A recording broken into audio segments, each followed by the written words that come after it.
ಇವತ್ತು ವಿದ್ಯಾಮಾಯೆ ಮತ್ತು ಅವಿದ್ಯಾಮಾಯೆ ಅಂದ್ರೇನು ಅಂತ ತಿಳ್ಕೊಳ್ಳೋಣ.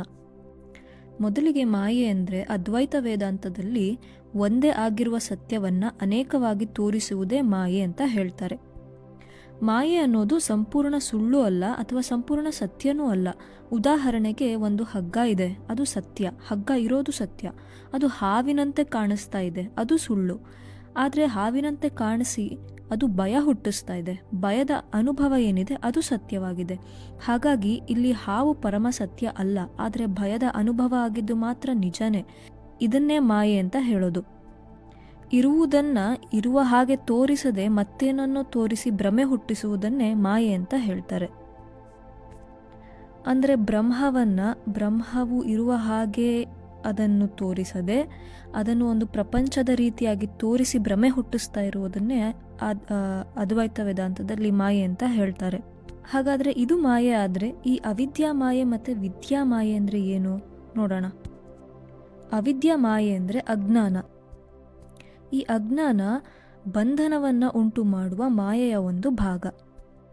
ಉದಾಹರಣೆಗೆ ದೇಹವೇ ನಾನು, ಮನಸ್ಸೇ ನಾನು, ಭಾವನೆಗಳೇ ನಾನು, ಪಾತ್ರಗಳೇ ನಾನು. ಅಂದರೆ ಪಾತ್ರಗಳು ಅಂದರೆ ತಂದೆ ತಾಯಿ, ಮಗ ಮಗಳು, ಸೊಸೆ ಅಳಿಯ, ತಾತ ಅಜ್ಜಿ, ಹೀಗೆ ಜೀವನದ ವಿವಿಧ ಪಾತ್ರಗಳೇನೇನಿದೆ ಆ ಪಾತ್ರಗಳೇ ನಾನು ಅಂತ ಭ್ರಮೆಯನ್ನು ಸೃಷ್ಟಿ ಮಾಡುವಂಥದ್ದು ಈ ಅವಿದ್ಯಾ ಮಾಯೆ. ಮತ್ತು ಯಶಸ್ಸು, ವಿಫಲತೆ ಅಂದರೆ ನಾನೇ ಗೆದ್ದಿದ್ದು, ನಾನೇ ಸೋತಿದ್ದು ಅನ್ನುವ ಅಜ್ಞಾನವನ್ನು ಕೊಡುವಂಥದ್ದು ಈ ಅವಿದ್ಯಾ ಮಾಯೆ. ಕರ್ಮವನ್ನು ಮಾಡುವವನು ನಾನೇ ಅಂತ ತೋರಿಸುವಂಥದ್ದು ಈ ಅವಿದ್ಯಾ ಮಾಯೆ. ನಾನು ಅಪೂರ್ಣ ಆಗಿದ್ದೀನಿ, ನಾನು ಇದನ್ನೇನೋ ಸಾಧನೆ ಮಾಡಿದ್ರೆ ನಾನು ಪೂರ್ಣ ಆಗೋಗ್ತೀನಿ, ನಾನು ಹುಟ್ಟಿರೋದು ಯಾವುದೋ ಒಂದು ಪರ್ಪಸ್ಗೋಸ್ಕರ, ಆ ಪರ್ಪಸ್ ಏನು ಅಂತ ತಿಳ್ಕೊಂಡ್ರೆ ನಾನು ಹುಟ್ಟಿದ್ದು ಸಾರ್ಥಕ ಆಗುತ್ತೆ ಅಂತ ಒಂದು ಭಾವನೆಯನ್ನು ಸೃಷ್ಟಿ ಮಾಡುವಂಥದ್ದು ಈ ಅವಿದ್ಯಾ ಮಾಯೆ. ಈ ಅವಿದ್ಯಾ ಮಾಯೆ ಏನು ಮಾಡುತ್ತೆ ಅಂದರೆ ಜೀವನದಲ್ಲಿ ನಡೆಯುವಂಥ ಘಟನೆಗಳು ಅಥವಾ ಅನುಭವಗಳನ್ನು ನಾನು ಅನ್ನುವ ಒಂದು ಅಹಂಕಾರದ ಜೊತೆ ಅಟ್ಯಾಚ್ ಮಾಡಿ ಏನು ಸೃಷ್ಟಿ ಮಾಡುತ್ತೆ, ಏನು ಭ್ರಮೆ ಹುಟ್ಟಿಸುತ್ತೆ ಅಂದರೆ, ಒಂದು ಕೋಪ ಬಂತು ನಮ್ಮ ಮನಸ್ಸಲ್ಲಿ ಅಂದರೆ ನನಗೇ ಕೋಪ ಬಂತು ಅಂತ ನಾವು ಹೇಳ್ತೀವಿ, ನನಗೇ ದುಃಖ ಆಗ್ತಾ ಇದೆ, ನಾನೇ ಏನಾದ್ರು ಒಂದು ಪಂದ್ಯದಲ್ಲಿ ಗೆದ್ದರೆ ನಾನೇ ಗೆದ್ದೆ ಅಥವಾ ಏನೋ ಒಂದು ಸೋತ್ರೆ ನಾನೇ ಸೋತೆ ಅಂತ ಅದಕ್ಕೆ ನಾನು ಅನ್ನೋದನ್ನು ಒಂದು ಅಟ್ಯಾಚ್ ಮಾಡಿಬಿಟ್ಟು ಬಂಧನದಲ್ಲಿ ಅದು ನಮ್ಮನ್ನು ಸಿಕ್ಕಿಸುತ್ತೆ. ಆದರೆ ನಾವು ನೋಡಿದ್ರೆ ಕೋಪ, ದುಃಖ, ಸುಖ ಇವೆಲ್ಲ ಮನಸ್ಸಿನೊಳಗೆ ಆಗುವಂಥ ಒಂದು ಘಟನೆಗಳು ಮಾತ್ರ ಆಗಿದ್ದಾವೆ. ಸೈಂಟಿಫಿಕಲಿನೂ ಹೇಳಬೇಕು ಅಂದರೆ ಸೆರಾಟೋನಿನ್ ಅನ್ನೋ ಒಂದು ಕೆಮಿಕಲ್ ರಿಲೀಸ್ ಆಗುತ್ತೆ ನಮ್ಮ ಬ್ರೈನಲ್ಲಿ. ಅದು ಕಡಿಮೆ ಪ್ರಮಾಣದಲ್ಲಿ ರಿಲೀಸ್ ಆಗ್ತಾ ಇದ್ರೆ ಅಥವಾ ಕ್ಷೀಣವಾಗ್ತಾ ಇದ್ದರೆ ನಮಗೆ ದುಃಖ ಅಥವಾ ಡಿಪ್ರೆಷನ್ ಆಗತ್ತೆ. ಡೋಪಮೈನ್ ಅನ್ನುವಂಥ ಇನ್ನೊಂದು ಕೆಮಿಕಲ್ಲು ನಮ್ಮ ಮೆದುಳಿನಲ್ಲಿ ರಿಲೀಸ್ ಆದಾಗ ನಮಗೆ ಖುಷಿಯ ಅನುಭವ ಆಗುತ್ತೆ, ಸಂತೋಷದ ಅನುಭವ ಆಗುತ್ತೆ, ಹ್ಯಾಪಿನೆಸ್ ಸಿಗುತ್ತೆ. ಹೀಗೆ ಕೋಪ, ದುಃಖ, ಸಂತೋಷ ಇಂತಹ ಭಾವನೆಗಳ ಹಿಂದೆ ಎಲ್ಲದೂ ಒಂದು ಕೆಮಿಕಲ್ ರಿಯಾಕ್ಷನ್ಸು ನಮ್ಮ ದೇಹದಲ್ಲಿ ನಡೀತಾ ಇರುತ್ತೆ. ಅಂದರೆ ಅದು ನಮ್ಮ ದೇಹದಲ್ಲಿ ಒಂದು ಘಟನೆ ಥರ ನಡೀತಾ ಇರುತ್ತೆ, ಕೆಮಿಕಲ್ ರಿಲೀಸ್ ಅನ್ನುವಂಥದ್ದು. ಆದರೆ ನಾವೇನು ಮಾಡ್ತೀವಿ, ನನಗೆ ಕೋಪ ಬಂತು, ನನಗೆ ದುಃಖ ಆಯಿತು ಅಂತ ಅದನ್ನು ಹಾಗೆ ನಾವು ನಂಬ್ತಾ ಹೋಗ್ತೀವಿ. ಇದೇ ಅವಿದ್ಯಾ ಮಾಯೆ. ಅವಿದ್ಯಾ ಮಾಯೆ ಲಕ್ಷಣಗಳು ಏನೇನು ಅಂದರೆ ತಕ್ಷಣ ಪ್ರತಿಕ್ರಿಯೆ ನೀಡುವಂಥದ್ದು, ಭಯ ಪಡುವಂಥದ್ದು, ಯಾವುದಾದ್ರೂ ವಿಷಯದ ಬಗ್ಗೆ ಹೆಮ್ಮೆ ಪಡುವಂಥದ್ದು, ನಾನು ಇದನ್ನು ಅಚೀವ್ ಮಾಡಿಬಿಟ್ಟೆ, ಇದನ್ನು ನಾನು ಸಾಧಿಸ್ಬಿಟ್ಟೆ ಅಂತ. ಅಥವಾ ಏನಾದರೂ ತಪ್ಪಾದರೆ, ಅಕಸ್ಮಾತ್ ಏನಾದರೂ ತಪ್ಪು ನಡೀತು ನಮ್ಮಿಂದ ಅಂತ ಹೇಳಿದ್ರೆ ಅಪರಾಧಿ ಭಾವನ ಬೆಳೆಸ್ಕೊಳ್ಳೋವಂಥದ್ದು. ಆಮೇಲೆ ಸದಾಕಾಲ ಇನ್ನೊಬ್ಬರೊಂದಿಗೆ ನಾವು ಯಾವಾಗಲೂ ಹೋಲಿಕೆ ಮಾಡ್ಕೊತ ಅವರು ಎಷ್ಟು ನಮಗಿಂತ ಹೆಚ್ಚಿದ್ದಾರೆ, ನಾವೆಷ್ಟು ಕಡಿಮೆ ಇದ್ದೀವಿ ಅನ್ನೋ ಹೋಲಿಕೆ ಮಾಡುವಂಥದ್ದು ಅವಿದ್ಯೆ ಮಾಯೆ ಲಕ್ಷಣಗಳಾಗಿರುತ್ತೆ. ಮತ್ತು ನಮ್ಮ ಸಂತೋಷಕ್ಕೆ ಬೇರೆಯವರ ಮೇಲೆ ಅಥವಾ ಹೊರಗಿನ ಪ್ರಪಂಚದ ಮೇಲೆ ನಾವು ಯಾವಾಗಲೂ ಡಿಪೆಂಡ್ ಆಗಿರುವಂಥದ್ದು ಈ ಅವಿದ್ಯೆ ಮಾಯೆ ಲಕ್ಷಣಗಳು. ಹೀಗೆ ಅವಿದ್ಯೆ ಮಾಯೆ ಏನು ಮಾಡುತ್ತೆ, ನಮ್ಮನ್ನು ಬಂಧನದಲ್ಲಿ ಯಾವಾಗಲೂ ಇಟ್ಟಿರುತ್ತೆ. ಓಕೆ, ಇವಾಗ ನಿನಗೇನೋ ದುಃಖ ಆಗ್ತಾ ಇದೆ, ಇದನ್ನು ಸಾಧನೆ ಮಾಡು, ನಿನಗೆ ಸಂತೋಷ ಸಿಗುತ್ತೆ ಅನ್ನೋ ಒಂದು ಭ್ರಮೆನ ಹುಟ್ಟಿಸುತ್ತೆ. ಅದನ್ನು ನಾವು ಅಚೀವ್ ಮಾಡಾದ್ಮೇಲೆ ಆ ಸಂತೋಷ ಕೆಲವು ಕ್ಷಣಗಳಿರುತ್ತೆ, ಮತ್ತೆ ಏನೋ ಖಾಲಿತನ ನಮ್ಮಲ್ಲಿ ಕಾಡ್ತಾ ಇರುತ್ತೆ. ಮತ್ತೆ ಈ ಅವಿದ್ಯಾ ಮಾಯ ಏನು ಮಾಡುತ್ತೆ, ಮತ್ತೊಂದೇನೋ ಒಂದು ಅಚೀವ್ ಮಾಡು, ಸಾಧನೆ ಮಾಡು, ಮತ್ತಿನ್ನೊಂದೇನೋ ಮಾಡು, ಮತ್ತೆ ಅದರಿಂದ ಸಂತೋಷ ಸಿಗುತ್ತೆ ಅನ್ನೋ ಥರ ನಮ್ಮನ್ನ ಯಾವಾಗಲೂ ಬಂಧನದಲ್ಲೇ ಇಟ್ಟಿರುತ್ತೆ. ವಿದ್ಯಾ ಮಾಯೆ ಅಂದರೆ ಏನು?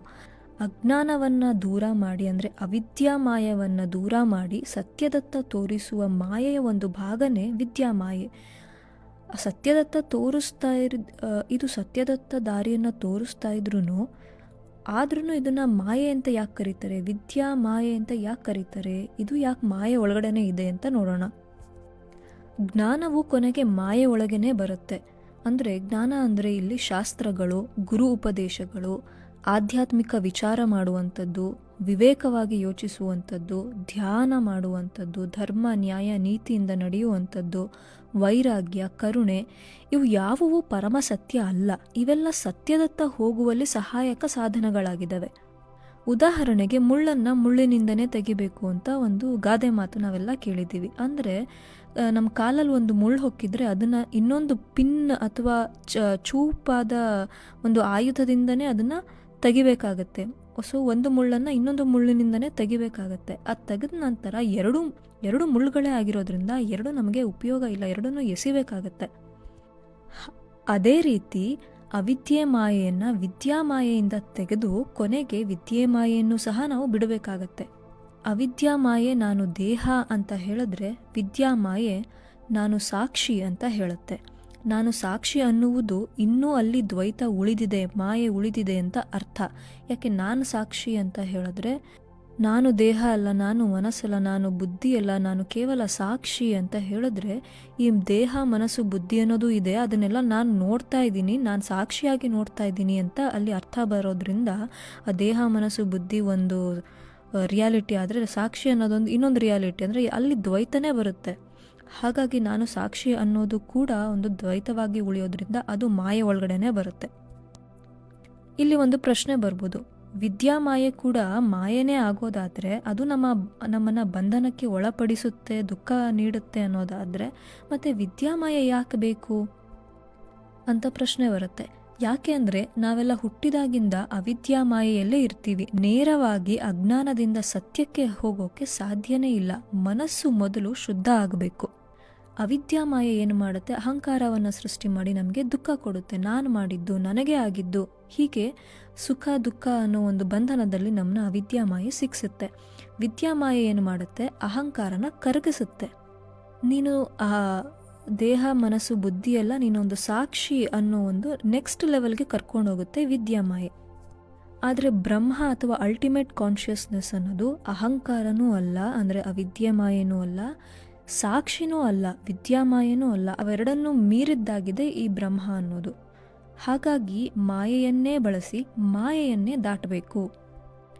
ಸಾಧಕರು ಮಾಡುವ ದೊಡ್ಡ ತಪ್ಪು ಏನು ಅಂದರೆ, ಅವಿದ್ಯಾಮಾಯೆಯನ್ನು ಬಿಟ್ಟು ಆಧ್ಯಾತ್ಮಿಕವಾಗಿ ನಾವು ಮುಂದುವರಿತಾ ಇದ್ದೀವಿ ಅಂತ ಇನ್ನೂ ಒಂದು ಅವಿದ್ಯಾಮಾಯೆಯನ್ನು ಹಿಡ್ಕೋತಾರೆ. ಅಂದರೆ ಉದಾಹರಣೆಗೆ, ನಾನು ಜ್ಞಾನಿಯಾಗಿದ್ದೀನಿ, ನನಗೆ ಎಲ್ಲ ಶಾಸ್ತ್ರಗಳು, ಗುರು ಉಪದೇಶಗಳು, ಆಧ್ಯಾತ್ಮಿಕ ವಿಚಾರಗಳೆಲ್ಲ ನನಗೆ ಅರ್ಥ ಆಗಿದೆ, ನನಗೆ ಅದ್ವೈತ ತುಂಬ ಚೆನ್ನಾಗಿ ಅರ್ಥ ಆಗಿದೆ ಅಂತ ನಾವು ಏನು ಕಲ್ಪನೆ ಮಾಡ್ಕೊತೀವಿ ಅದು ಇನ್ನೂ ಅಹಂಕಾರ ನಮ್ಮಲ್ಲಿ ಇದೆ. ಅದು ವಿದ್ಯಾ ಅಹಂಕಾರ, ವಿದ್ಯೆಯನ್ನು ಹೊಂದಿದ ಮೇಲೆ ಬರುವಂಥ ಒಂದು ಅಹಂಕಾರ ಇದೆ ಅಂದರೆ ಅಲ್ಲಿ ಇನ್ನು ಮಾಯೆ ಒಳಗಡೆನೇ ಇದ್ದೀವಿ ಅಂತ ಅರ್ಥ. ಧ್ಯಾನ ನನಗೆ ಸಿದ್ಧಿಸಿದೆ, ನಾನು ಎಷ್ಟೋ ಹೊತ್ತುಗಳ ಕಾಲ ಬೇಕಿರ್ ಕೂತ್ಕೊಂಡು ನಾನು ಧ್ಯಾನ ಮಾಡ್ತೀನಿ, ನಾನು ಹೊರ ಪ್ರಪಂಚದ ಬಗ್ಗೆ ನನಗೆ ಅರಿವೇ ಇರೋದಿಲ್ಲ, ನನಗೆ ಧ್ಯಾನ ತುಂಬ ಚೆನ್ನಾಗಿ ಸಿದ್ಧಿಸಿದೆ ಅಂತ ಹೆಮ್ಮೆ ಪಡೋದು ಕೂಡ ಒಂದು ವಿದ್ಯಾಮಾಯೆ ಆಗಿದೆ. ನನಗೆ ಶಾಸ್ತ್ರಗಳು ಗೊತ್ತು, ನನಗೆ ಆಧ್ಯಾತ್ಮಿಕ ವಿಚಾರಗಳು ಗೊತ್ತು, ನನಗೆ ಧ್ಯಾನ ಸಿದ್ಧಿಸಿದೆ, ಈ ಥರ ಎಲ್ಲ ಒಂದು ಅಹಂಕಾರವನ್ನು ನಮ್ಮೊಳಗೆ ನಾವು ಸೃಷ್ಟಿ ಮಾಡಿಕೊಂಡಾಗ ವಿದ್ಯೆಯೇ ಕೂಡ ಮಾಯೆ ಆಗುತ್ತೆ. ಅಲ್ಲಿ ಒಂದು ಅಹಂಕಾರ ಸೃಷ್ಟಿಯಾಗುತ್ತೆ. ಇತರರನ್ನು ನಾವು ಕೀಳಾಗಿ ನೋಡ್ತೀವಿ. ಯಾರು ಅವಿದ್ಯಾ ಮಾಯೆಯಲ್ಲಿ ಇನ್ನೂ ಇರ್ತಾರೋ, ತಾವೇ ದೇಹ ತಾವೇ ಮನಸ್ಸು ಅಂತ ಯಾರು ಇನ್ನೂ ನಂಬಿರ್ತಾರೋ ಅವರನ್ನು ನಾವು ಕೀಳಾಗಿ ನೋಡೋಕ್ಕೆ ಶುರು ಮಾಡ್ತೀವಿ. ಇದು ಸಾಧಕರು ಮಾಡುವ ದೊಡ್ಡ ತಪ್ಪು. ಹೀಗೆ ಮಾಡಿದಾಗ ಏನಾಗುತ್ತೆ, ವಿದ್ಯೆ ಮತ್ತೆ ಅವಿದ್ಯೆನೇ ಆಗುತ್ತೆ. ಇಲ್ಲಿ ನಮ್ಮ ಜೀವನ ನಡೆಸೋಕ್ಕೆ ಅವಿದ್ಯಾಮಾಯ ವಿದ್ಯಾಮಾಯ ಎರಡೂ ತುಂಬಾ ಮುಖ್ಯ. ಅವಿದ್ಯಾಮಾಯೆಗಿಂತ ವಿದ್ಯಾಮಾಯೆ ಹೆಚ್ಚು ಮೇಲು ಅಂತ ಅಲ್ಲ. ಇವಾಗ ವಿದ್ಯಾಮಾಯದಲ್ಲಿ ನಮಗೆ ಶಾಸ್ತ್ರಗಳನ್ನೆಲ್ಲ ನಾವು ತಿಳ್ಕೊಂಡ್ಮೇಲೆ ನಮಗೇನು ಅನಿಸುತ್ತೆ ಅಂದರೆ, ನಾನು ದೇಹನೂ ಅಲ್ಲ, ನಾ ಮನಸ್ಸು ಅಲ್ಲ, ನಾ ಬುದ್ಧಿ ಅಲ್ಲ ಅಂತ ನಮಗೆ ಗೊತ್ತಾಗುತ್ತೆ. ನಾ ದೇಹ ಅಲ್ಲ ಅಂತ ನಮಗೆ ಗೊತ್ತಾದ ಮೇಲೆ ನಮ್ಗೆ ಹಸುವಾಗದೇ ಇರುತ್ತಾ? ಖಂಡಿತ ದೇಹ ಪ್ರಕೃತಿ ಅದು ಕೆಲಸ ಅದು ಮಾಡ್ತಾ ಇರುತ್ತೆ. ನಮ್ಗೆ ಹಸಿವು ಟೈಮ್ಗೆ ಆಗ್ತಾ ಇರುತ್ತೆ. ನಾ ದೇಹ ಅಲ್ಲ ಅಂದ್ಬಿಟ್ಟು ಊಟ ಮಾಡದೆ ಕೂತ್ಕೊಳ್ಳೋಕ್ಕಾಗುತ್ತಾ? ಖಂಡಿತ ಸಾಧ್ಯ ಇಲ್ಲ. ಹಾಗಾಗಿ ನಮ್ಮ ದೇಹಕ್ಕೆ ಆಹಾರನ ಒದಗಿಸ್ಬೇಕು ಅಂದರೆ ನಾವು ಅವಿದ್ಯಾ ಮಾಯೆಯಲ್ಲಿ ಕೆಲಸ ಮಾಡಲೇಬೇಕಾಗತ್ತೆ. ಹಣ ಸಂಪಾದನೆ ಮಾಡೋದು ಅದು ಒಂದು ಮಾರ್ಗ ಆಗಬಹುದು ನಮ್ಮ ದೇಹವನ್ನು ಕಾಪಾಡಿಕೊಳ್ಳೋದಕ್ಕೆ. ಈ ಪ್ರಸ್ತುತ ಜಗತ್ತಿನ ವ್ಯವಹಾರದಲ್ಲಿ ಹಣ ಸಂಪಾದನೆ ಒಂದು ಮಾರ್ಗ ಆಗಬಹುದು. ನಾನು ಸ್ಪಿರಿಚುವಲಿ ಅಡ್ವಾನ್ಸ್ ಇದ್ದೀನಿ, ನಾನು ಆಧ್ಯಾತ್ಮಿಕ ಜೀವಿ ಅಂತ ಹೇಳಿ ನಾನು ಹಣಕ್ಕೆ ನಾನು ಮಹತ್ವ ಕೊಡಲ್ಲ ಅನ್ನೋದೆಲ್ಲ ಮೂರ್ಖತನ ಆಗುತ್ತೆ. ನಮ್ಮ ದೇಹ ಪ್ರಕೃತಿಯನ್ನು ಕಾಪಾಡ್ಕೊಳ್ಳೋಕ್ಕೆ ಈಗಿನ ಸಮಾಜದ ಕಟ್ಟುಪಾಡುಗಳಲ್ಲಿ ಹಣ ಸಂಪಾದನೆ ಮಾಡೋದು ತುಂಬ ಮುಖ್ಯ ಆಗುತ್ತೆ. ಹಾಗಂತ ಹೆಚ್ಚೆಚ್ಚು ಹಣವನ್ನು ಕೂಡಿಸುವಂಥದ್ದು, ನಾನು ಪ್ರಪಂಚದ ಅತಿ ಶ್ರೀಮಂತ ಆಗಬೇಕು, ನನಗೆ ಎಲ್ಲ ಲಕ್ಸುರಿಗಳು ಬೇಕು ಅಂತ ಬಯಸುವಂಥದ್ದು ಮೂರ್ಖತನ ಆಗುತ್ತೆ. ಯಾಕೆಂದರೆ ಅದು ಲಕ್ಸುರಿಯಸ್ ಲೈಫ್ ಮೇಲೆ ಅಟ್ಯಾಚ್ಮೆಂಟ್ನ ಬೆಳೆಸೋದಕ್ಕೆ ಸ್ಟಾರ್ಟ್ ಮಾಡುತ್ತೆ. ಅದಿಲ್ಲ ಅಂದರೆ ನಮ್ಗೆ ಸಾಮಾನ್ಯವಾಗಿ ಜೀವನನೇ ಮಾಡೋಕ್ಕಾಗಲ್ಲ ಅನ್ನೋಷ್ಟು ಅಟ್ಯಾಚ್ಮೆಂಟ್ ಬೆಳೆಸೋದಕ್ಕೆ ಅದು ದಾರಿ ಮಾಡಿಕೊಡುತ್ತೆ. ಹಾಗಾಗಿ ಅವಿದ್ಯಾ ಮಾಯೆ ನಮ್ಮ ದೇಹವನ್ನು ಕಾಪಾಡಿಕೊಳ್ಳುವಷ್ಟು ಒಂದು ವ್ಯವಹಾರವನ್ನು ಮಾಡಲೇಬೇಕಾಗುತ್ತೆ ನಾವು ಅವಿದ್ಯಾ ಮಾಯದಲ್ಲಿ ನಾವೇನು ತಿಳ್ಕೊತೀವಿ ಅಂದರೆ, ಇದು ಯಾವುದು ಶಾಶ್ವತ ಅಲ್ಲ, ಇದಕ್ಕಾಗಿ ನಾವು ಹೆಚ್ಚಾಗಿ ದುಃಖ ಪಡಬೇಕಾಗಿಲ್ಲ, ಹೆಚ್ಚಾಗಿ ಅಟ್ಯಾಚ್ಮೆಂಟ್ ಬೆಳೆಸ್ಕೋಬೇಕಾಗಿಲ್ಲ ಅನ್ನೋದನ್ನು ನಾವು ವಿದ್ಯಾಮಾಯದಲ್ಲಿ ಅರ್ಥ ಮಾಡ್ಕೊತೀವಿ. ಹಾಗಾಗಿ ನಾವು ಮಾಯೆ ಒಳಗಡೆ ಇರುವ ತನಕ ಈ ಎರಡೂ ಮಾಯೆಯ ಭಾಗಗಳು, ವಿದ್ಯಾ ಮತ್ತು ಅವಿದ್ಯಾ ಮಾಯೆಗಳು ಎರಡೂ ತುಂಬ ಮುಖ್ಯ. ಒಂದು ಮೇಲೂ ಒಂದು ಕೀಳು ಅನ್ನೋದಕ್ಕೆ ಅಂತ ನಾವು ಹೇಳೋದಕ್ಕಾಗಲ್ಲ. ಮನಸ್ಸಿನ ಸ್ವಾಸ್ಥ್ಯಕ್ಕೆ ವಿದ್ಯಾಮಾಯೆ ಮುಖ್ಯ, ದೇಹದ ಸ್ವಾಸ್ಥ್ಯಕ್ಕೆ ಅವಿದ್ಯಾಮಾಯೆ ತುಂಬ ಮುಖ್ಯ. ಹಾಗಾಗಿ ಅದ್ವೈತ ಅಂತಿಮವಾಗಿ ವಿದ್ಯೆಯನ್ನೂ ಬಿಡಬೇಕು ಅಂತ ಹೇಳುತ್ತೆ. ಯಾಕೆಂದರೆ ಬ್ರಹ್ಮ ಅಥವಾ ಅಲ್ಟಿಮೇಟ್ ಕಾನ್ಷಿಯಸ್ನೆಸ್ ಅಂದರೆ ಅದೊಂದು ನಮ್ಮ ಮನಸ್ಸು ಬುದ್ಧಿ ತಿಳಿದುಕೊಳ್ಳುವ ಜ್ಞಾನ ಆಗಿರೋದಿಲ್ಲ. ಬ್ರಹ್ಮನಲ್ಲಿ ಅಜ್ಞಾನ ಎನ್ನೋದಿಲ್ಲವೇ ಇಲ್ಲ, ಜ್ಞಾನ ಹಿಡಿಯುವ ಅಗತ್ಯನೇ ಇಲ್ಲ. ಆ ಬ್ರಹ್ಮನಲ್ಲಿ ಶಾಸ್ತ್ರವನ್ನು ತಿಳಿದಿರುವವ ಅಥವಾ ಶಾಸ್ತ್ರವನ್ನು ತಿಳಿಯದೇ ಇರುವವ ಅಥವಾ ಆಧ್ಯಾತ್ಮಿಕ ವಿಚಾರವನ್ನು ಕರಗತ ಮಾಡಿಕೊಂಡಿರುವವನು ಅಥವಾ ಆಧ್ಯಾತ್ಮಿಕ ವಿಚಾರದ ಗಂಧಗಾಳಿಯೇ ಗೊತ್ತಿರದೇ ಇರುವವನು ಅನ್ನುವ ಒಂದು ದ್ವೈತದ ಒಂದು ಸ್ಥಿತಿಯೇ ಅಲ್ಲಿ ಇರೋದಿಲ್ಲ. ಹಾಗಾಗಿ ಅಲ್ಟಿಮೇಟ್ ಕಾನ್ಷಿಯಸ್ನೆಸ್ ಅಥವಾ ಬ್ರಹ್ಮ ಅನ್ನುವಂಥದ್ದು ವಿದ್ಯೆ ಮಾಯೆ ಅಥವಾ ಅವಿದ್ಯೆ ಮಾಯೆ ಎರಡನ್ನೂ ಮೀರಿರುವಂಥದ್ದು. ಅದನ್ನು ಎಕ್ಸ್ಪ್ಲೈನ್ ಮಾಡೋಕ್ಕೆ ಸಾಧ್ಯನೇ ಇಲ್ಲ. ಅದು ಹೆಂಗಿರುತ್ತೆ ಅಂತ ನಾವು ಯಾರಿಗೂ ಎಕ್ಸ್ಪ್ಲೈನ್ ಮಾಡೋಕ್ಕೆ ಅದು ಸಾಧ್ಯನೇ ಇಲ್ಲ. ವಿದ್ಯಾ ಮಾಯೆಯಲ್ಲಿ ಅದನ್ನು ಎಕ್ಸ್ಪ್ಲೈನ್ ಮಾಡುವ ಪ್ರಯತ್ನ ಆಗಿದೆ. ಲೈಕ್ ಉದಾಹರಣೆಗೆಲ್ಲ ಉಪನಿಷತ್ತುಗಳಲ್ಲಿ ಆ ಬ್ರಹ್ಮವನ್ನು ವಿವರಿಸೋದಕ್ಕೆ ತುಂಬ ಚೆನ್ನಾಗಿ ಪ್ರಯತ್ನ ಮಾಡಿದ್ದಾರೆ. ಅದು ತುಂಬ ಅದ್ಭುತವಾಗಿದೆ. ನೀವು ಉಪನಿಷತ್ನ ಓದಿದ್ರೆ ನಿಮಗೆ ಗೊತ್ತಾಗುತ್ತೆ. ಆದರೆ ಅದು ಹಿಂಗೆ ಇದೆ ಅಂತ ಯಾರು ಕೂಡ ಅದನ್ನು ವಿವರಣೆ ಮಾಡೋದಕ್ಕೆ ಸಾಧ್ಯನೇ ಇಲ್ಲ. ಹಾಗಾಗಿ ವಿದ್ಯಾಮಾಯೆ ಏನು ಅಂತ ಗೊತ್ತಾಗುತ್ತೆ, ಅವಿದ್ಯಾಮಾಯೆ ಏನು ಅಂತ ಗೊತ್ತಾಗುತ್ತೆ, ಆದರೆ ಬ್ರಹ್ಮ ಏನು ಅಂತ ಖಂಡಿತ ಗೊತ್ತಾಗೋದೇ ಇಲ್ಲ. ಅದು ಅನುಭವಕ್ಕೆ ಬಂದಾಗ ಮಾತ್ರನೇ ಗೊತ್ತಾಗುತ್ತೆ.